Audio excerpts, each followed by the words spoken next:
मित्रांनो, या व्हिडिओमध्ये आपण जिल्हा सत्र न्यायालयाची रिस्पॉन्स शीट कशी पाहावी हे पाहणार आहोत। सुरुवातीला तुम्हाला बॉम्बे हायकोर्टच्या वेबसाईटवर जायचं आहे।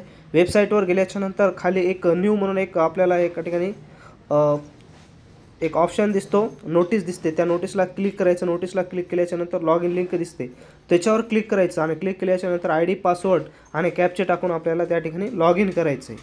आता लॉग इन केल्याच्या नंतर तुमच्यासमोर एक स्क्रीन ओपन होईल।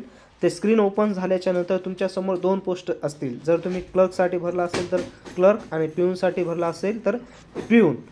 आता ह्या ठिकाणी हे सर्व डाटा तुमच्या डोळ्यासमोर आल्याच्या नंतर तिथं आपल्याला क्लिक करायचं आहे डोळ्यावर क्लिक केल्याच्या नंतर त्या ठिकाणी असल्या प्रकारचे ऑप्शन ओपन होतात। मग त्यामध्ये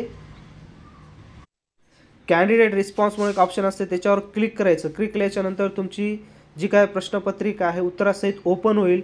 मग अशा पद्धतीनं तुम्ही तुमचे जेवढे काय प्रश्न यायले ते सर्व प्रश्न तुम्ही ह्या ठिकाणी चेक करू शकता। मग ती पोस्ट क्लर्क असो वा शिपाई असो, दोन्ही पोस्ट तुमच्या लॉग इन आय डीमध्ये आहेत।